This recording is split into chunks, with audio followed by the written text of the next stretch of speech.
Good Monday morning, another football weekend in the books. The Tigers had a defensive classic. It was clearly the best effort on that side of the ball in what has been a very successful 45 wins in basically 5 years and change, this Ryan Silverfield era.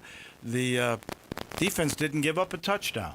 That came off a fumble recovery when Brandon Lewis probably held the ball a little bit too long, but the Tigers were dominant against a team that gave Clemson a pretty good battle at Clemson. But maybe Clemson is this year's Florida State, or could be Kansas State.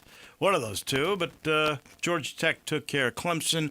There were classic football games all over the place. Ole Miss, Arkansas, Georgia, Tennessee, and this has happened earlier than usual, it seems to me.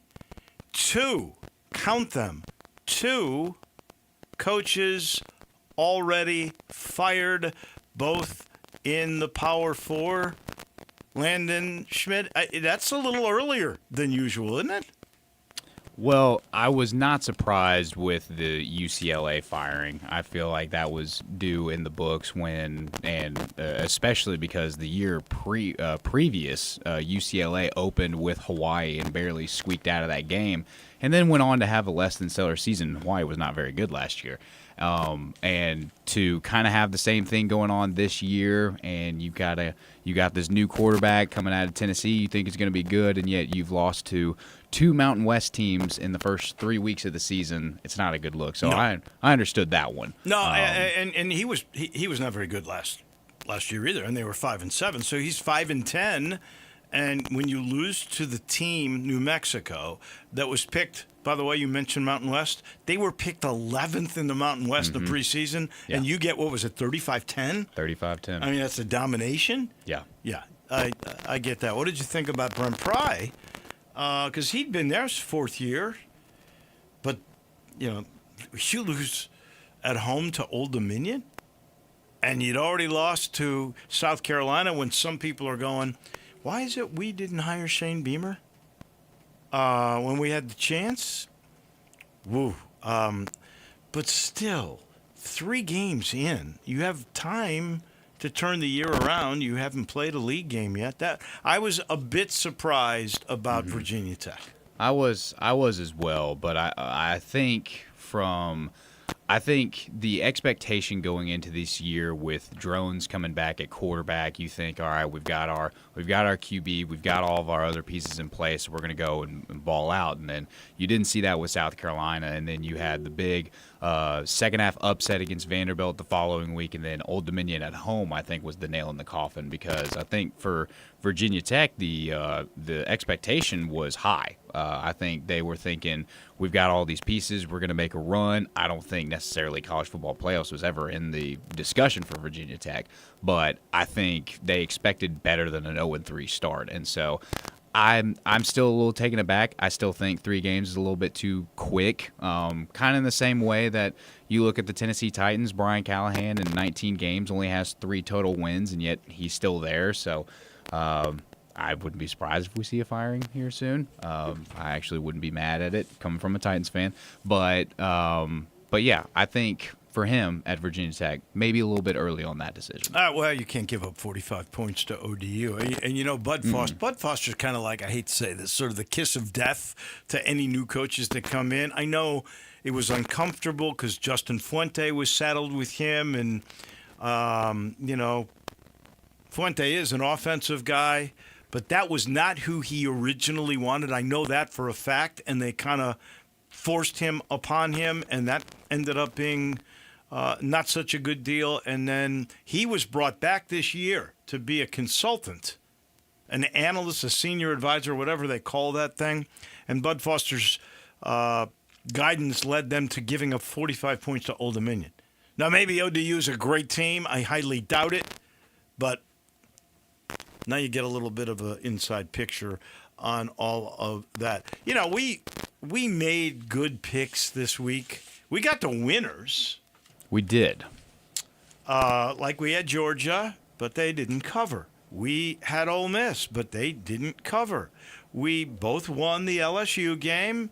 We totally blew the South Carolina game. But We did. who saw that coming? I didn't. No, not at all. I'm with you there. And then the one game we differed upon was Notre Dame and Texas A&M. And that was a great game. It was just a great game. And boy, that quarterback at A&M, man, he can move. He can do it with his arm and his legs.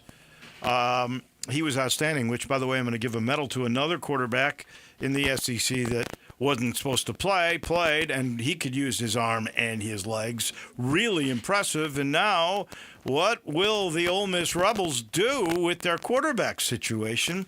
That will be interesting to see what Lane Kiffin decides on all of that. But it ends up this week, I'm 2-3. You are 1-4 on the season now, my friend. I am 6-4, and no, I'm sorry. I am 8-7, and you are 5-10. So you got a hole that you will have to dig out of. But it's these point spreads. They get me. Well, that's why that's like if we were choosing outright winners, I'd be golden. That's like there's a guy he will remain nameless. He's a very good human being. He does a lot of good things for a lot of people. That's part of his job. He's a big Arkansas fan. He lives in Arkansas. And so, of course, he wants to bet the game. Memphis and Arkansas, which Arkansas is 6.5-point favorite. Wants to bet that game. So he writes to me about making the bet. It's for lunch. I write back, okay, 6.5 points. He goes, I don't do lunch bets with point spreads. And I go, of course you don't, when your team's the favorite. There's a reason they make these bets even. And that's how it works. And the guys, of course, when they have to give away points, they're not so pleased about that. Had it been the other way, I'm sure he would have wanted the points. Anyway, needless to say, I didn't make the bet. Even though I would have liked to go to lunch with him. But bottom line is that's going to be a heck of a game. It's on ABC. I think first time in a couple of years that Memphis is going to be on one of the major networks. I think of ESPN as a major network now, don't you? Do you absolutely. See that much of a difference between being on ESPN's main platform with all that they do or it being on ABC at 11 o'clock in the morning? I don't really... well, you know what? That's a good question that we'll ask Joe Dank on Wednesday. How much difference just in average that really makes? Because I don't believe... I think everybody's got ESPN now. Heck, the way they're trying to sell the all-in-one app, you would think everybody's got. Yeah, but I think the national exposure of you're just flipping around channels on your normal TV and you happen to come across the game, I think is always going to win home, especially right now. But we are getting into a day and age, and we've talked about this before in the afternoon show, of how much everything's going to be switching over to streaming platforms. Oh, so definitely. It's not going to be this way forever. But I think right now the product's too good on national TV to do anything with it. Well, right now, sports is a good buy on national TV because you are getting numbers, even though those demographics are pretty specific. You're getting numbers of people that don't record it. So you are actually getting a live audience that will watch your product. And you can't get that with a lot of other programming because people now record all these programs. And even though some of them are forced, you can't speed through the commercials, but you don't pay attention to them like you did if you're there watching the game in real time and you're kind of forced to watch the ads. So I don't see that change within the next 10 years, but I think you will see more and more going to streaming. Look at how the Prime game is on Thursdays. Yep. There was some sporting event the other day that you had to go to YouTube. Was that an NFL game? I think it was the Friday. It was the Chiefs and Chargers. Yeah, the Chiefs and Chargers. Right. You had to go to YouTube. It was only on YouTube in order to watch the game. So more and more you're getting to that position. Now I believe you could go to YouTube and watch it free this time, but that's not going to last forever, folks. Absolutely, they're going to start charging you per game. That's the way this thing is clearly going. We are busy today. We always are on Mondays.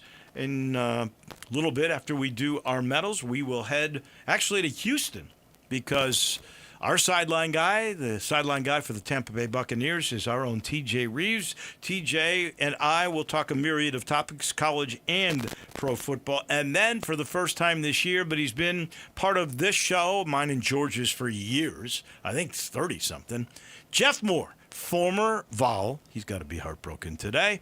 Former Ram, he will be in studio for the first of through the Super Bowl appearances by our good friend Jeff Moore. In the meantime, I'm sitting in the Family Leisure studio. Quick reminder to you, the world's biggest spa sale is now here. It starts with spas at under $3,000 in those big swim spas. They're 30% off. The floor models, they got a special price. Go in and find out just how good it is. Cold plunges, the newest thing with the ice. You know, what you're supposed to do is go into a sauna and then go into the plunge, and my goodness, your heart rate is absolutely stimulated like crazy.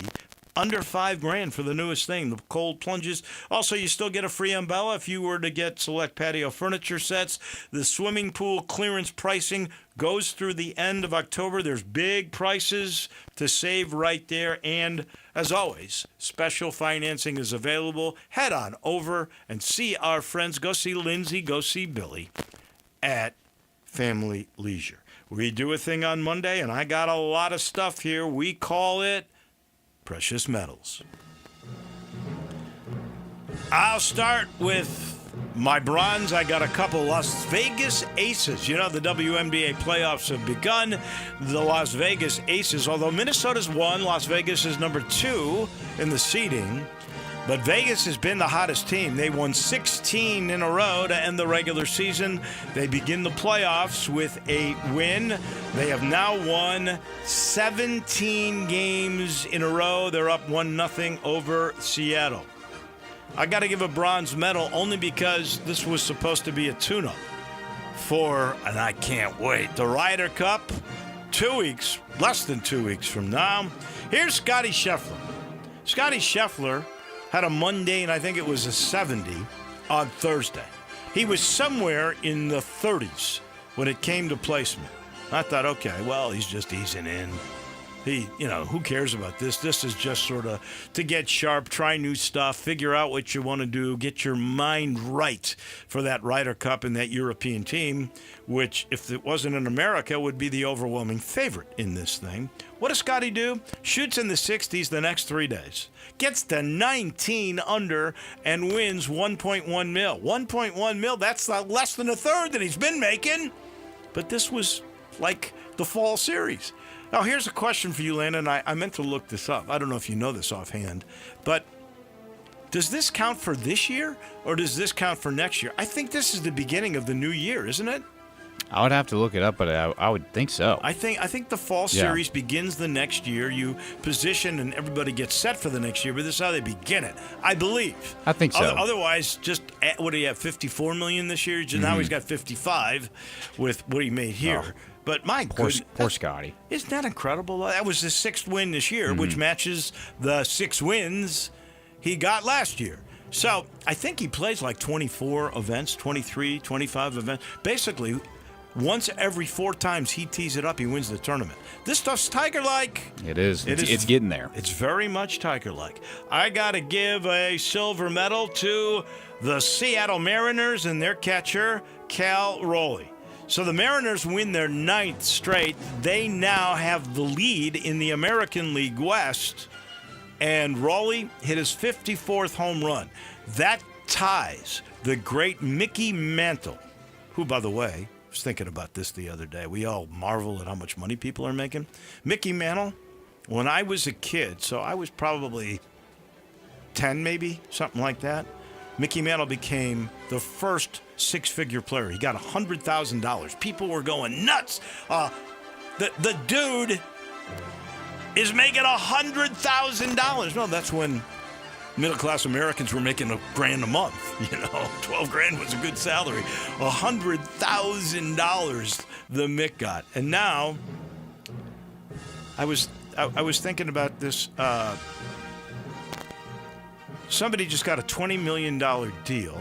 Oh, Troy Aikman. Troy Aikman makes $20 million to do Monday Night Football. He does like 20 games a year, right? That's it. So he's making $1 million a game. And we were going $100,000 for a year. Incredible. Anyway, Cal Raleigh has tied Mickey Mantle. They got 54. Only switch hitters to ever be there. So one more home run for Cal. I hope he gets to 60. That would be a great mark that a catcher, a switch hitter, could get to 60 home runs. That would be something else. Got to give a silver medal to Vanderbilt. We didn't see this one coming. We know they're good. I love Clarkley. I love even more that quarterback, Pavia. But they go into South Carolina, and you'll recall when we were picking them, I said, if this were in Nashville, I would pick Vandy. There were some that thought that South Carolina was a dark horse to win the SEC. And here comes Pavia, even with that great South Carolina quarterback, 31-7. The defense held them to 7 points. They marched all over. They're now 20 in the AP. Great for Vandy. I am so impressed with what they have done. They get a silver. My 2 goals, the first to NFL competition. 20 of the 30 games thus played in the first 2 weeks have been decided by one score. Yesterday, 2 games decided by last-second field goals. The competition, unless you're a Bear fan, the competition has been outstanding. Love it. That's why we love the National Football League. You never know, unless you're a Bear fan. And then my final goes to Trinidad Chambliss. Had you really heard of him before? I mean, if you were an Ole Miss fan, you probably knew you had a backup quarterback that won, what was it, a Division II title last year at Ferris State? I think it was Division II. It could have been Division III. Well, that's what Austin Simmons was until this year. He was the backup to Jackson. Not many people knew about him. Right. Now he's supposed to be the big dog on campus. Well, he got hurt, and this kid comes in, and this kid, 21 of 29, 353 yards and a touchdown, no picks, 662 yards rushing, 2 touchdowns. Here's the totals: 415 yards and 3 TDs against an SEC foe. Holy smokes! That's amazing. And until he started this game, because Simmons got hurt, and I thought Simmons was good. I never heard of the guy. Now, again, if you're an Ole Miss fan, you know your backups. But if you're not, the college football world got introduced to him, and now Lane Kiffin's got a decision to make. Can't get hurt, can't lose the starting position because of injury. I don't know. If you're Lane Kiffin, you want to win. This kid, unbelievable what he did against Arkansas. I wonder how good Arkansas's defense is. I guess we'll find out a little bit more this week. But they can score. They put 50-something on Arkansas State. They had 35. They were in that game. I thought they were going to win that game. I think they're marching to win the game. They're only down 6. They're going to kick the extra point and win. And unfortunately, their running back Brown fumbled the ball deep in Ole Miss territory. So that was a bummer for Arkansas, but they're good. And the Tigers are 6.5-point dogs in this game. Can't wait for next Saturday. Your positive medals? Yeah, so got a lot of football medals to give out here, and my bronzes usually go to a Hawaii player, maybe a couple of Hawaii players. I gotta give love to my team. Unfortunately, our win this past weekend was not that glamorous. 23-3 over Portland State, who is now 0-4. We are now 3-1. But the highlight of that game was Cam Barfield, our running back, who had 4 receptions for 50 yards and 2 TDs. Looked really, really good, really, really fast out there. I'm going to be excited when our starting quarterback, Mike Alejado, is back on the field and we start playing Hawaii football like we're supposed to. What is the Rainbows record? We're 3-1. Okay, respectable. Yeah. Well, this is the best start we've had since Timmy Chang took over. So, still doesn't look great. There's still a lot of stuff to fix, but I can't be upset with a 3-1 start. My next bronze I'm going to be given to Damon Bankston, the running back for New Mexico, who ran all over UCLA. Yeah. 15 carries, 154 yards, 1 TD, and another receiving TD to pad on his stats. He had 3 receptions, 49 yards. I mean, this is not a game that if you were to bet the bet on New Mexico, I'm sure you're walking around with a lot of money in your pocket today because nobody was seeing that coming. No. But absolutely incredible performance by him, by New Mexico, and their whole rushing attack looked really, really good. And I just felt like I had to give a little bit love because I've been talking kind of bad about him up until this point. It's my third and final bronze medal going to Carson Beck, who had 3 TDs, 2 interceptions, 340 yards in their big win over USF, who everybody was putting Miami on upset alert, saying that this was, going to be a really tightly contested game, but Miami went out there, took care of business, and everything else is history. My silver medals, my first one I'm going to give to Drew Mestmaker, the quarterback for North Texas, who went absolutely crazy against Washington State. 24 for 29, 211 yards, 4 TDs, and then the entire rushing attack for North Texas combined for an extra 4 TDs in their dominant win over Washington State. I wonder how good they are because I know Washington State is really bad. Yeah, I didn't foresee Washington State being this bad, but they definitely got exposed by North Texas. So North Texas looked really, really good in that game. Just an all-around really good performance by them. So I guess going forward, we are going to see, is North Texas really the real deal, or was that just a really bad Washington State team? My next one I'm going to give to Malik Neighbors in that incredible game with 9 receptions, 167 yards, 2 TDs. The dude is out there, and he's balling. He looks like... I'm not going to say the second coming of Odell for New York Giants, but he sure is playing the part of a number 1 receiver, and that's exactly what you want to see. And then my third and final silver medal I'm going to give to Lamar Jackson, who everybody thought the rushing attack was going to be a problem, but in that game, it was the passing attack that did really, really good. Lamar Jackson went 19 for 29, 225 yards, and a total of 4 TDs in their dominant win over the Browns. I don't think anybody expected the Browns to really put up a fight in that game, but the Ravens really made it hurt for them and looked really, really good. I only have 2 gold medals, and this one might be a little bit interesting because this guy did not win the game, but man, did he look good in my eyes. I'm going to give my gold medal to Russell Wilson, who went 30 for 41, had a career-high 450 passing yards. Wants to keep his job. 3 TDs, and he had that overtime interception that looked really, really bad. But for the entire duration of the game, he looked good. I mean, even the commentators were saying Russell thinks it's 2013 again. He's going out there like a Seahawk, and he's throwing the rock. He looks good, commanding everything. Looked really, really good. They did end up losing that game, but I got to give him a gold medal because that looked really, really good. My only other gold medal has to go to my favorite player on my favorite baseball team, and that's the Mets. Pete Alonso with a walk-off 3-run home run to end the 8-game losing streak. Finally, it looks like we're back on the right track. Our pitcher, Nolan McLean, is just dirty out there. I love this guy. I love him that we picked him up as a prospect, and he has gone out there. Only 1 loss, unfortunately, on his record, but the dude looks good. You did see where they are in the standings to the Phils, correct? I do. Okay. I do. Well, the playoffs are coming. They are, They're but going to be a wild card. I'm hopefully optimistic. All right, quickly. Rusts. Brian Kelly wins the game. Yes. Over Florida. Now there's death watch for Billy Napier. Brian Kelly gets asked a question about the offense. Okay. Bad timing on that reporter's part. Maybe there should have been something before that, but how can you like Brian Kelly? I mean, I want to like him. I think he's a good coach, but he's just can be a jerk. The way he handled that, I give him a rust if you've seen any of that. I got to give a rust to a young lady named Gino Thitkul. I don't know if you know who she is. She's the number 1 player on the LPGA. She had about a 20-footer that if she birdies, she wins. If she pars, she wins.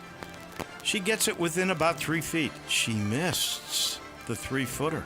She's got about 2 feet coming back. She misses the 2-footer!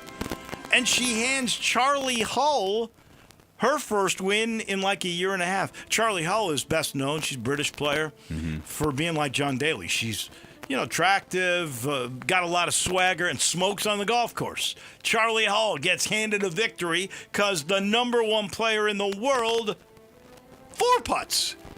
3 of the putts came from within 2.5, 3 feet. Unbelievable. And then my final rust goes to defense in the SEC. Georgia, Tennessee, 44-41. Ole Miss, Arkansas, 41-35. A&M, Notre Dame, 41-35. The only teams that played defense this week, LSU, and Vandy. Yeah, absolutely. My bad ones, my rust. I'm going to keep doing it. This is a back-to-back weeks for this guy to get Rust Awards, and that's Nico Iamaleava. 22 for 34, a touchdown and an interception. On the year, he is now 3 TDs and 3 interceptions. So per touchdown, he's throwing an interception. Not a very good look for Nico there. And my other rust, my last rust, goes to DJ Lagway. 33 for 49, 287 yards, a touchdown, but 5 interceptions in that game. Did not look very good at all. I used to do a thing on Mondays also called Cheers and Tears. There's tears for Joe Burrow because the word is turf toe, surgery required, out 3 months. We'll talk with Jeff more about this a little later, but there goes the Cincinnati Bengals chances. Oh, and on a good note in that regard, Triple J held some sort of an event for a charity yesterday, and Jaren Jackson Jr. looked pretty good. He said he's on schedule, that he'll be ready to, or he implied that he'll be ready to go when camp opens up. So that would be a surprise. I thought he was going to miss some time. Maybe not. We'll find out for sure. But it sure looks like good news turf toe-wise on Triple J. Those are our medals there in the Brooks, brought to you by the commissary. You know, they had this poll. It was actually like a tournament. The best of barbecue in Memphis, and number 1 ended up being the commissary, both in Germantown, the original, and the one that's in Collierville, the Palace at Poplar and Houston Levy. Right there, by the way, at that new Palace, you can get this all-you-can-eat buffet, $15.95 for all the food you can eat, 3 proteins, 5-side salad, and a drink. You can't beat that deal. They're coming like crazy. This is the place, by the way, for all your football tailgate needs. High school, college, go pick it up and take it to where you're going. You're going to love it. And the holidays are around the corner. Catering for any size parties is easy with the commissary. If you've got a church group, a school group, they're going to love all of the parties. And there are private party rooms in both of the commissaries. Perfect for that holiday celebration. And don't forget, with Thanksgiving, even with Christmas around the corner, the commissary has the perfect turkey or spiral ham. You can get it. You know how they do it. And they get it to you. You take it home and you become a hero. That's the commissary, making everything special in Germantown and in Collierville. We take a break. We're headed actually to Houston. Our man on the sidelines, TJ Reeves, is right around the corner. Start your day with Sports 56 Mornings with Greg Gaston and Eli Savoy. Weekday mornings from 7 to 10, right here on Sports 56 and 98.5 FM. You know, sometimes I wish I had a gun. Well, I'm armed, but before I bought one, I still went to Top Gun Academy to learn to protect myself without a gun. How is that possible? Top Gun's personal protection training. It's perfect if you want to protect yourself without firearms. I don't know. And it's perfect if you feel the need to carry a gun for self-defense, because the last thing you really want to do is shoot. That is scary. Not at Top Gun. It's very comfortable, and you learn to load, handle, and shoot a handgun safely. Protect yourself. Go to Top Gun Academy. They're at 2770 Winton Road. At Jason's Deli, when you're dining in or picking up curbside, you can expect wholesome food and no surprises, just delicious sandwiches, crisp salads, and quick quality meals made with the freshest ingredients and no artificial trans fats, MSG, high fructose corn syrup, or artificial colors and dyes. Around here, a lot of thought goes into what we put into our food and what we take out of it, because you're not just taking a bite, you're getting a taste of who we are. New items are constantly being created to expand our menu for all tastes and special diets, with vegan and gluten-free options available. Convenience and on-time delivery you can count on. It's just a click away at jasonsdeli.com, so whether you need to feed 5 people or 5,000, the team at Jason's Deli, they have the credentials and the commitment to keep you satisfied. Freshness is nearby at Jason's Deli, with locations at Ridgeway in the Park Place Center, Poplar and Highland, Germantown Road in Cordova, and on Goodman Road in Olive Branch. Jason's Deli. It's wholesome food and no surprises. Mercedes-Benz Van Center Memphis has serious vans for serious work. At 4430 American Way, they are the Mid-South source for cargo, passenger, crew vans, and custom chassis. Need one or a full fleet? New or used, they've got it with fleet solutions and custom upfits. Certified techs keep you moving with fast maintenance, repairs, and a large parts inventory. Mercedes-Benz Van Center is your Sprinter Van headquarters, 901-237-9302 or sprintervans.com. Mercedes-Benz Van Center Memphis, part of the Tag Truck Center family, driven to keep you on the road. NST's been taking down insurance giants for over 35 years. Big firm power with hometown heart? Yeah, they don't play. It's that combination that has helped them win billions for their clients. NST is the way to go. Call 683-7000. Ole Miss Rebel Yell is back. The Rebel Yell Hotline Radio Show is back on WHBQ Sports 56 and 98.5 FM. Every Monday night at 6, hear the latest news on your Ole Miss Rebels with Yancey Porter with 24/7 Sports, former Ole Miss defensive tackle Mike Fitzsimmons, Gordon Ford covering SEC Sports Call, and former Ole Miss baseball announcer Gary Darby. From kickoff to free throw to extra innings, your Ole Miss Sports on the Rebel Yell Hotline Show. Right here Monday night at 6 on Sports 56, 560 AM and 98.5 FM. Your Mid-South Sports Station. Now back to Wolo and Friends on Sports 56. Here once again is the voice of the Tigers, Dave Woloshin. We are headed to Tampa momentarily. Our sideline guy supreme, that would be TJ Reeves, going to join us from the site of Monday Night Football. Doubleheader tonight, but he's got the first game with the Bucks and the Texans. He's brought to you by a place I know he loves. That's Miramichi. I was there yesterday. It's in great shape, folks. They got a big tournament today. The fire department's got their big tournament. They got 144 players. That's the thing about Miramichi. They can accommodate anything. They got that big deck out there where they got weddings and everything. It's gorgeous. They got fans, so it's really going to be cool. All those players are going to come and see the beauty, and they'll be absolutely faced with competition. You know, they can go back 7,500 yards, or you can play it under 6,000 like I did yesterday. You've got choice, 5 different tee boxes. They're all terrific. The best practice facilities. They're open on Mondays now, except today, this afternoon. The firemen got it. Thursday's the best day to get a rate. It's not in Millington. It's in Woodstock, 25 minutes from my driveway in East Memphis. Miramichi, the complete golf experience. To Houston we go. TJ Reeves, good morning. So, hate to say this, but the dream season of USF turned into a nightmare in Miami. That's how good Miami is. They still got they got 1 Power 4 win and 2 ranked top 25 wins, so they're still sitting pretty. Yeah, well, it's good to be with you on many fronts. I know we'll get to Monday Night Football in a few moments, and me saying hello to Troy Aikman for you and asking him if you and I can have a small interest loan. But nonetheless, college football in the state of Florida on fire right now.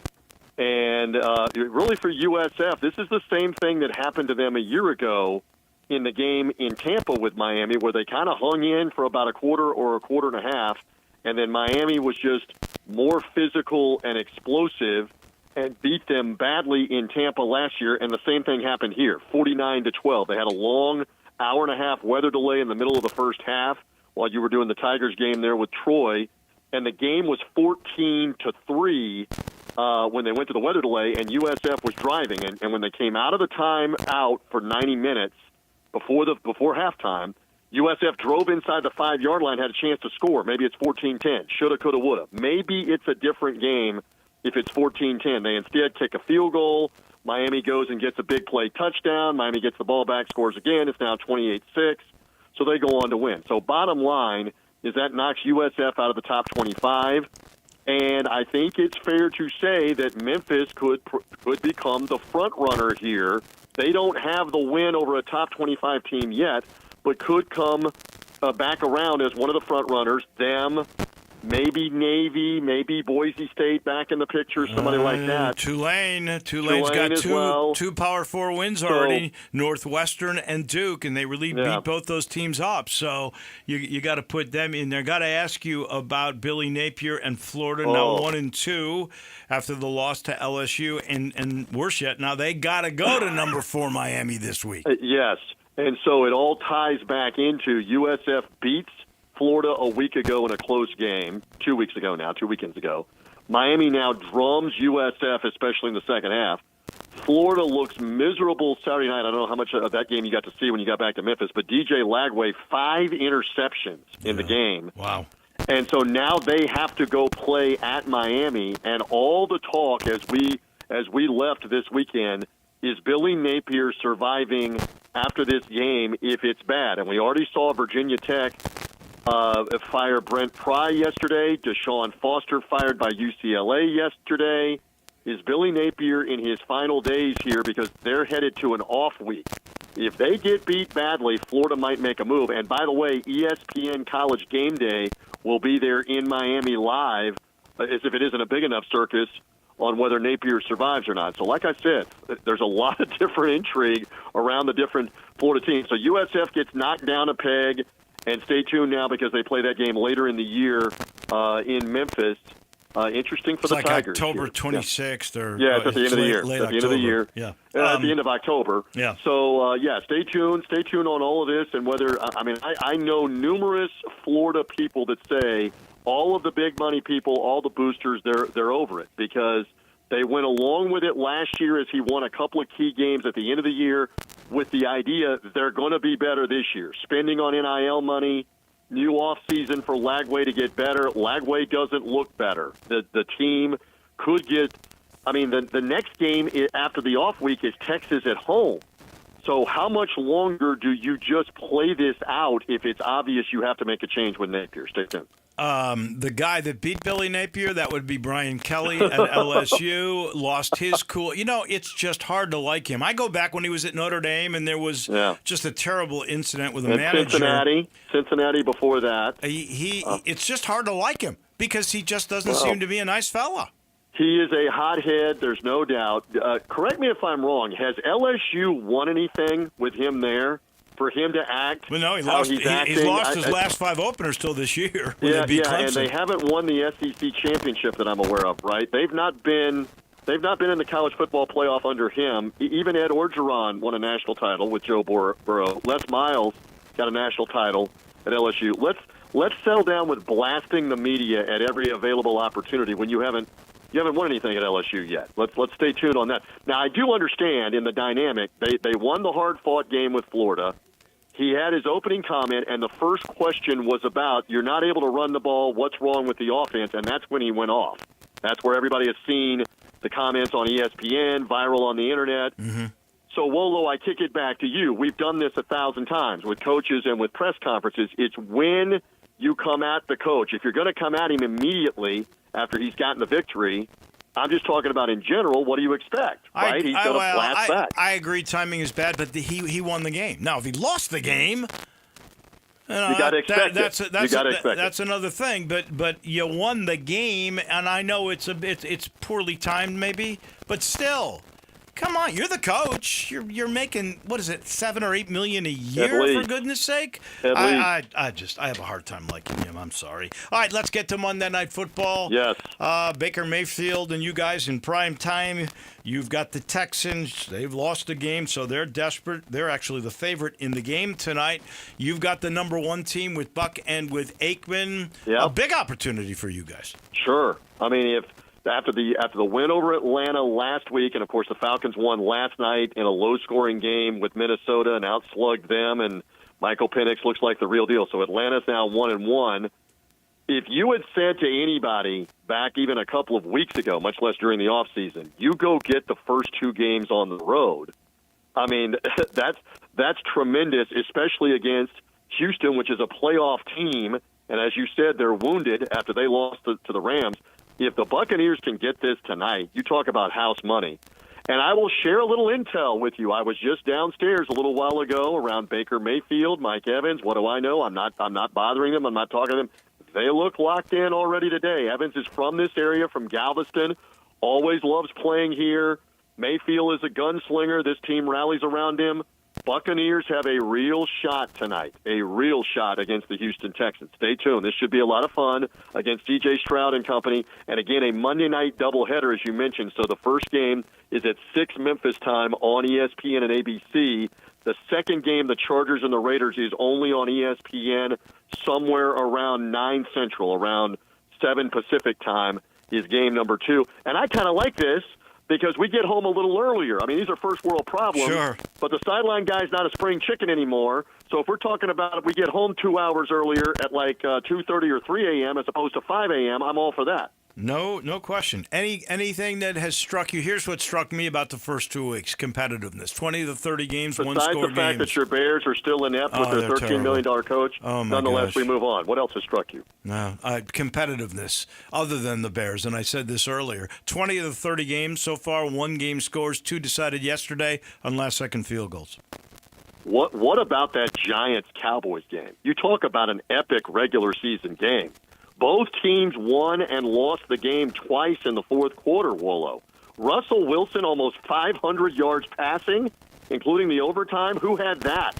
They've been trying to bench him for the last 7 days in New York. And then this kicker, Brendan Aubrey, I mean, I saw it firsthand in December last year. He has got a 65 or 70-yard leg. All they got to do is get him somewhere close to midfield, and he can make the field goal. What a weapon he is. So that was tremendous. Great finish also with the Eagles and the Chiefs, which was a national game. And how about underrated? Speaking of USF, the former South Florida kicker Spencer Schrader is the one that won the game for Indianapolis over Denver with 5 field goals. The last of which was a redo. Right. He missed the kick Leverage. from 60, and they called leverage, where you can't balance on the opposing team or your team to try to jump over the line and block the field goal. So they give him a redo, and he makes the kick, and what a great kid. He also kicked at Notre Dame. He kicked at South Florida for 2 years. He kicked 1 year at Notre Dame and kicked a couple of game-winning field goals for Marcus Freeman at Notre Dame a couple of years ago. And now he's in the NFL with the Colts. He is a tremendous young man. His sister, by the way, is an elite college soccer player, Sophie Schrader. So the kicking Schraders, they're riding high right now. Well, they're like the Grammaticas. You got them all like the going on Grammaticas. down there. Yes. You got the place for kicking. He went. Come to Tampa Bay for kickers. He went from goat to hero just like that. As always, TJ, we appreciate it. I'm glad you're going to get a couple of extra hours of sleep. We will talk soon, and of course, on the air next Monday. Let's see if the Bucs get this win tonight, and then we will be on your show next week talking about how they wore the throwback Bucco Bruce helmets in the opener with the Jets. That's next Sunday after the Monday night game. So I look forward to being back with you with all the NFL and all the college football. Be well, my friend. Thank you, my friend. You too. Safe travels. That's TJ Reeves. We've got Jeff Moore back in the house. Our NFL guy, the former Vol, the former Ram. He's right here next.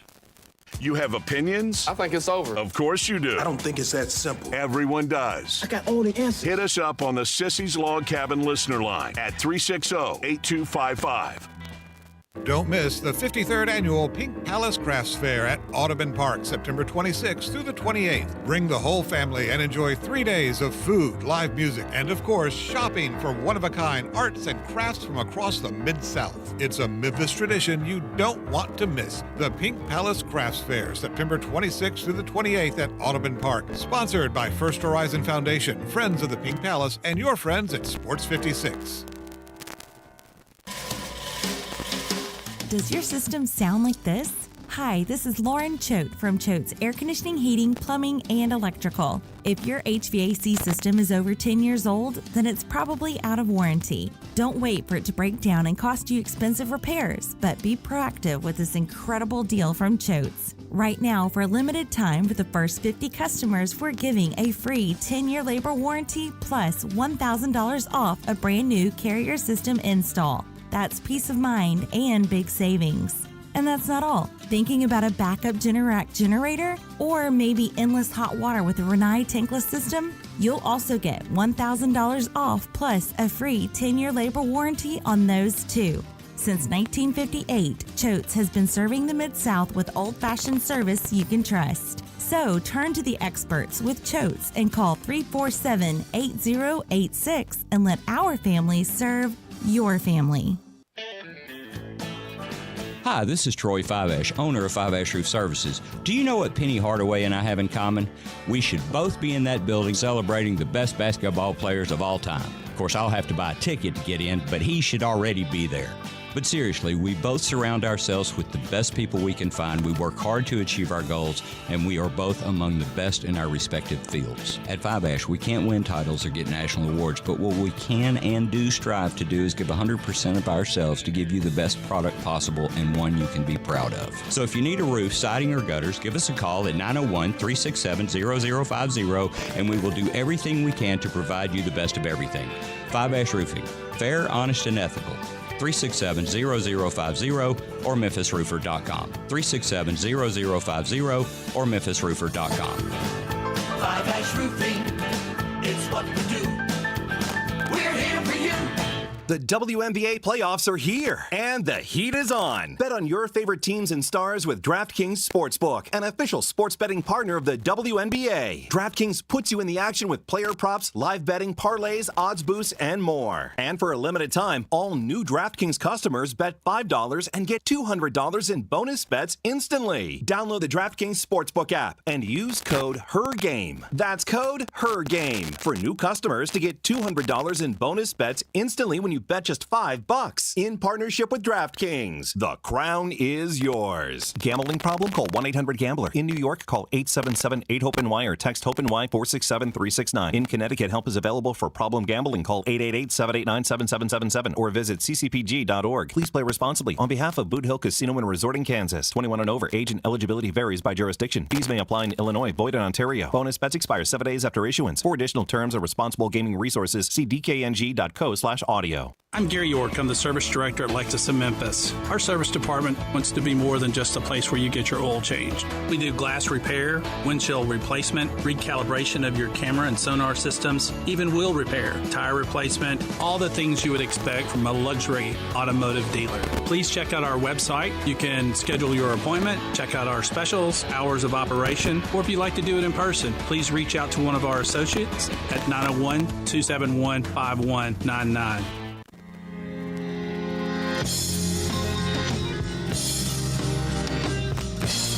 Now back to Wolo and Friends on Sports 56. Here once again is the voice of the Tigers, Dave Woloshin.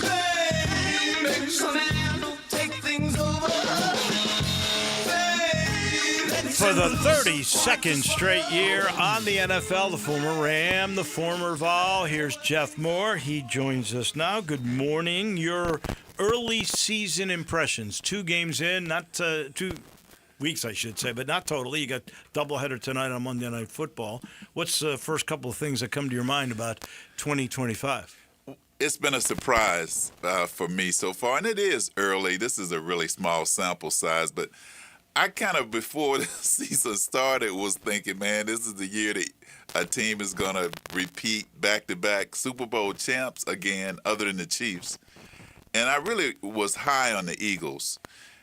But I have been so impressed with Green Bay in terms of the way they're throwing the ball all over the yard. They run it effectively, and their defense is tenacious.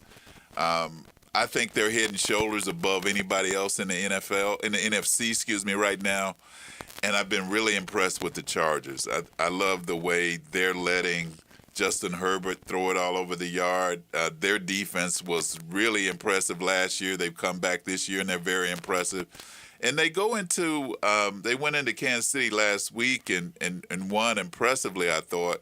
And those are division games, so they can typically go either way. But I'm just impressed with what both of those teams are showing so far this year. Well, the Eagles haven't lost, though. Yeah. They haven't. To me, they haven't won impressively. And the thing that still I don't understand is why they aren't more intentional about getting the ball to A.J. Brown. He is one of the best receivers in the league. And every week they play like they're just trying to let the defense dictate when they go to him. It's ridiculous to me.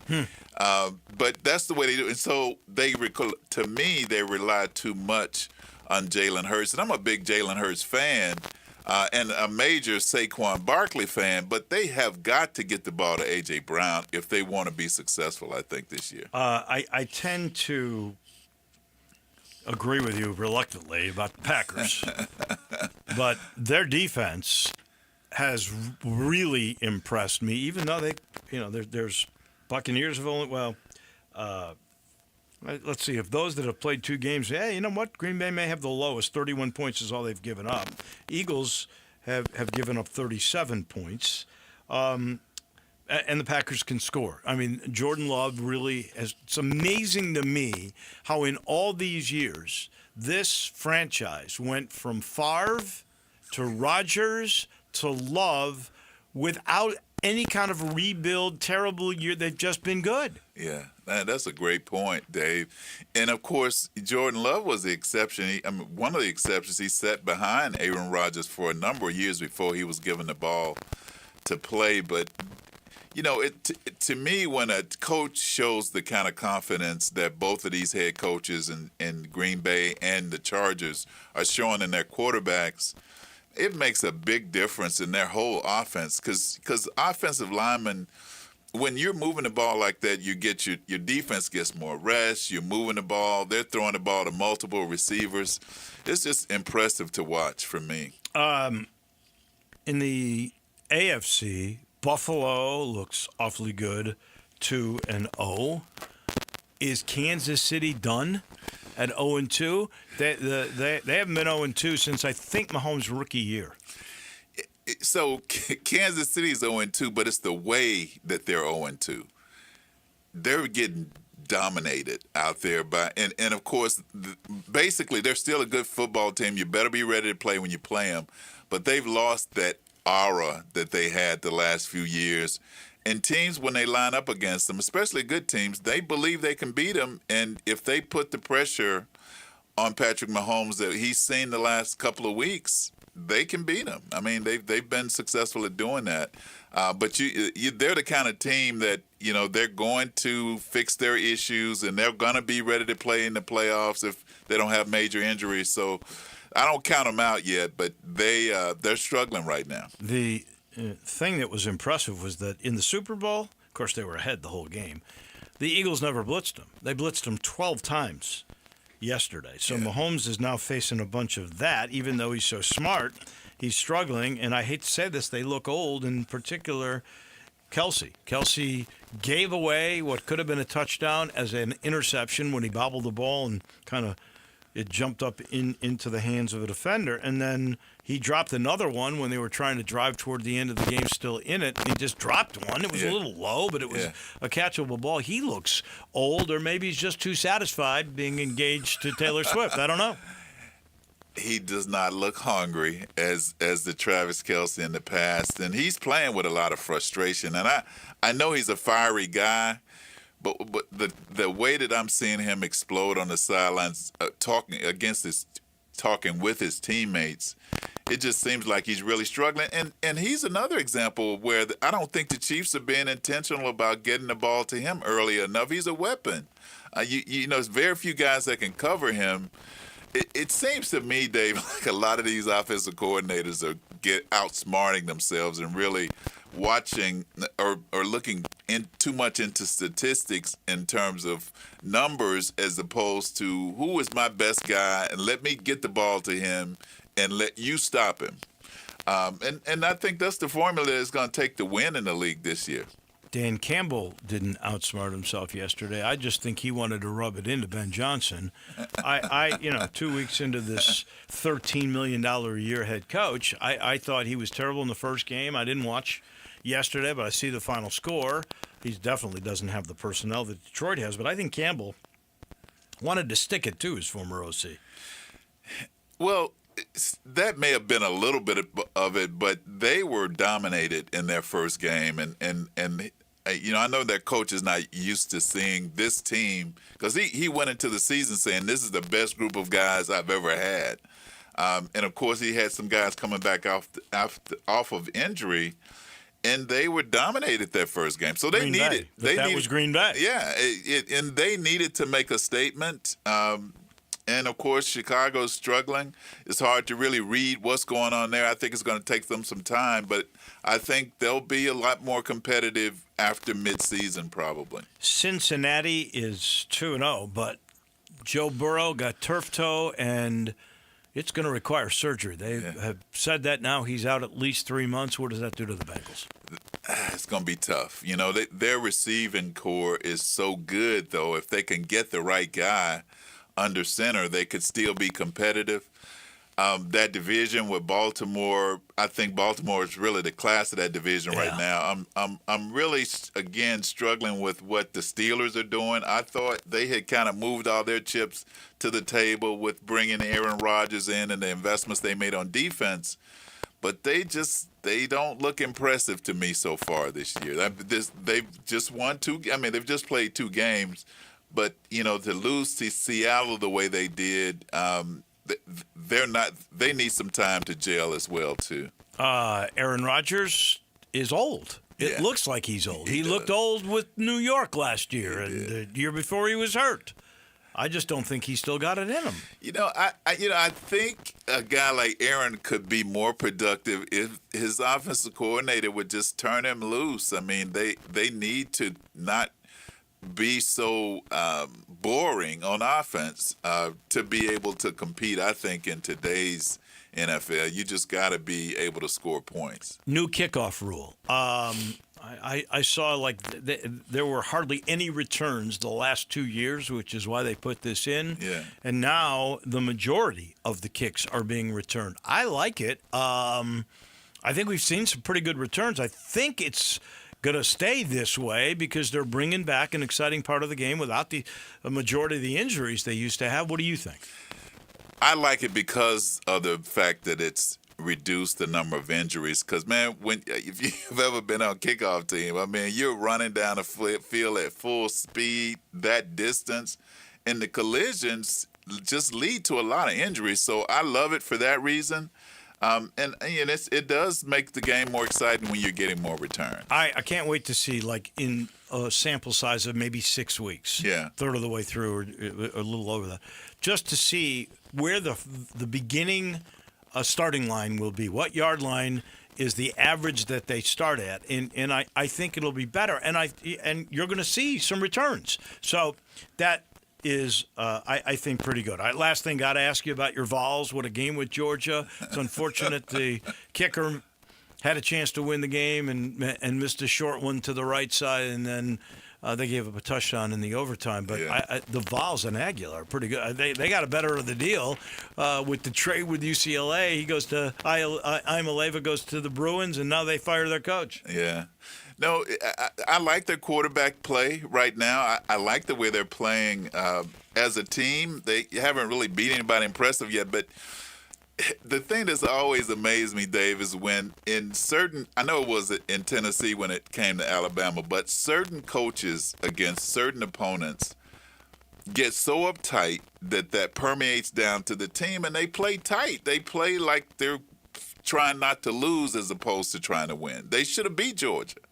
But, so it's one of those things. So you think that comes down from Heupel? I think it just, I don't want to put the spotlight right on him, but the staff. I mean, staff just get uptight, especially when it's a situation like Georgia where they beat us 7 times in a row or that type of thing. We had the same thing with Alabama, and every time we played Alabama, and the players would it would be funny to us that we would be so uptight that it's another L. Yeah, well, even Kirby Smart said Tennessee should have won the game. And then he's got their number. That is for sure. Thank you, my friend. As always, so great to see you. Here. Jeff brought you in part by Southern Security. You need cash? Replace your auto loan with Southern Security. Have no payment for 60 days. That's right.